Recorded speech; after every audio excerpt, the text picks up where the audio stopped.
издание. Иранскиот генерал Солеймани убиен во американски напад на аеродромот во Багдад во реакциите, повици за воздржаност и за одмазда. Собранието ја констатираше оставката на премиерот Заев, отворен е патот за предвремени избори. За време на празниците во САД се фрла 25% повеќе отпад од вообичаено. Останете со нас.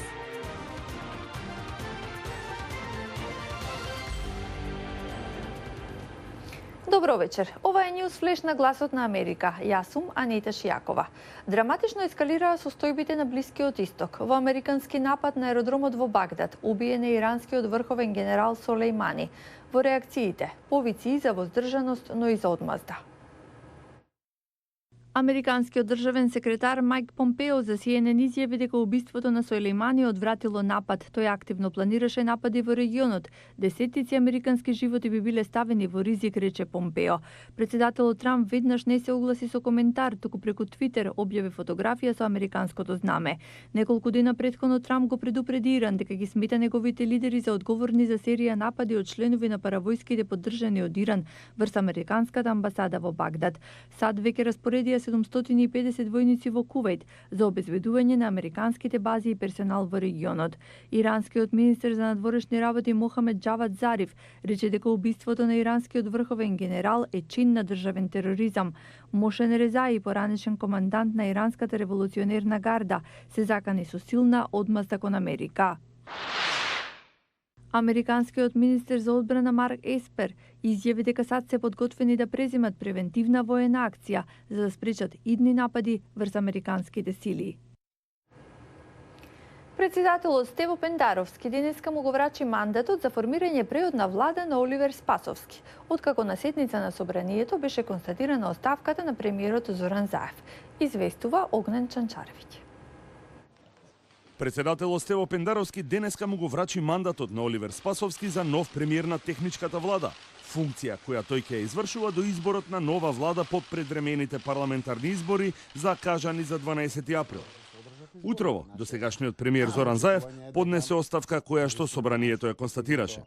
Новиот технички премиер Оливер Спасовски во вилата водно изрази благодарност за честа и одговорноста која ја добива како мандатар на преодната влада и нагласи дека негова задача ќе биде да организира фер и демократски избори. Наша задача ќе биде да направиме се да продолжи државата со напредокот, да направиме се да имаме фер демократски избори и да овозможиме слободно граѓаните да донесат одлука.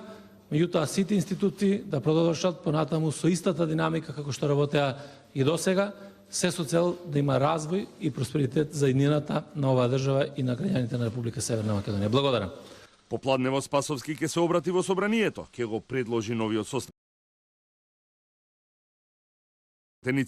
Според очекувањата, техничката влада ќе биде избрана најдосна до полноќ, а потоа новиот состав ќе биде примен од председателот Пендаровски во неговиот кабинет.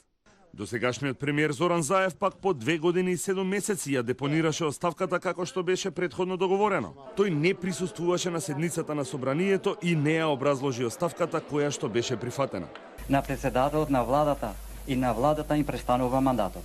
Врз основа на член 93 став 5 од Уставот на Република Северна Македонија, владата останува на должност до изборот на нова влада.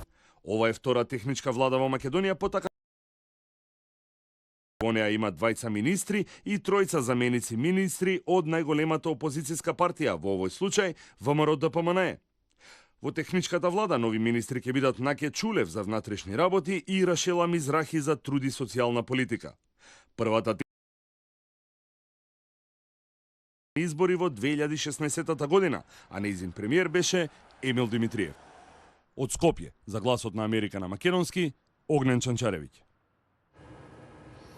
Охридски бербер еднаш неделно ги отвора вратите на својата берберница и за оние кои не можат да платат за неговата услуга.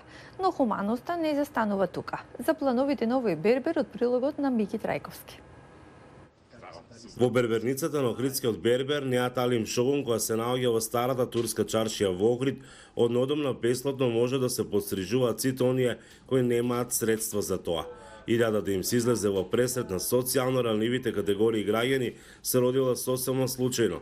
Јас и мојот практикант Емин, кој работи во овој дуќан, спонтанно ни дојде таа идеја да преземаме на иницијатива секоја недела, еднушка во неделата, во ден недела да одвоиме 3 часа неделно за социјално ранливите категории на граѓани да дојде да се почешуваат бесплатно.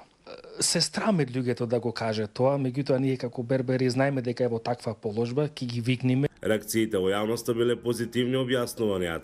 Секојдневно добивал пораки со подршка и преку социјалните мрежи, но неговите планови не застануваат овде. Во Охридскиот дел, односно во Дебрца, има многу недостапни места каде што луѓето живеат во селата, оддалечени од градот околу 30 на километри. Има таму стари луѓе кои тие не се во можност да доаѓаат во Охрид на шишање, а имаат потреба од шишање. Верувајте дека ние ќе се организираме од овој дуќан, ќе одиме во тие села и ќе им направиме на таква услуга. Голем е бројот на лица кои имаат потреба од ваква помош. Во Црвениот крст на Охрид се регистрирани повеќе од 500 семејства од социјален ризик, иако нивниот број е многу поголем. Оттаму велат дека преку најразлични активности и хуманитарни настани собираат средства за помош на ранливите категории граѓани.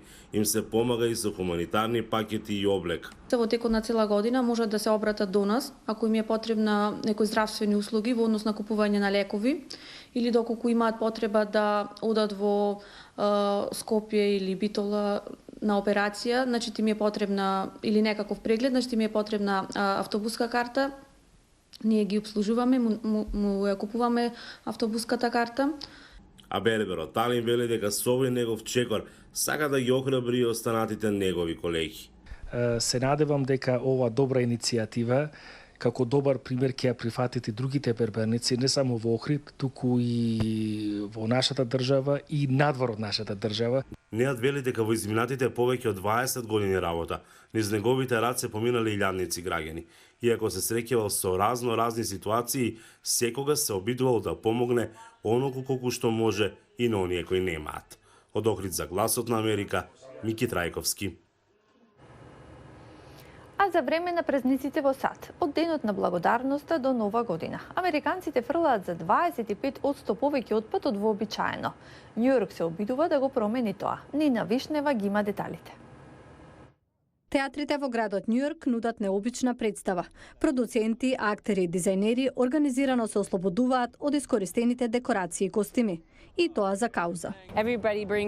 Собираме стара облека што веќе не ја сакате од целото семејство и потоа ја разменуваме така што секој добива нешто ново. Она што ќе остане, оди во донации. Оваа количка доаѓа директно од представата Хари Потер и проколнатото дете. Стоела зад кулисите. Работите од Хари Потер одат брзо. Активистите од продукцијската компанија 1 на 1 се зафатени со поставување на мюзиклот Убава жена, но и тие се приклучија на оваа иницијатива. Со сето ова што се случува заради климатските промени, важно е да осигуруваме работите да бидат донирани и рециклирани. Рециклирањето и сортирањето на отпадот е приоритет за градот Њујорк, во кој годишно се собира околу 14 милиони тони отпад. Во градот има и предавања за жителите да научат како да обезбедат средина со нула отпад. За таа цел ангажирале и екологисти и психолози. Почнете со мали работи. Користете шишиња за вода или шолји за кафе од кои ќе можете да пиете повеќе пати. Намалете употребата на хартија, купувајте локални производи и помалку месо. Њујорк има амбициозен план да дојде до нула отпад до 2030 година. За сега нема големи резултати, односно само 17% од фрленото се рециклира. Сепак, се повеќе и повеќе луѓе се обидуваат да помогнат, дури и странските туристи. Сакам да го оставам палтото овде. Се враќам во Австралија. Таму е лето. Во акцијата се вклучи дури звездата на Таймс Сквер, познатиот гол каубој, но за разлика од повеќето, тој нема многу облека за рециклирање. Го гледавте Ньюс Флеш на Гласот на Америка на македонски. Ви посакувам убав викенд.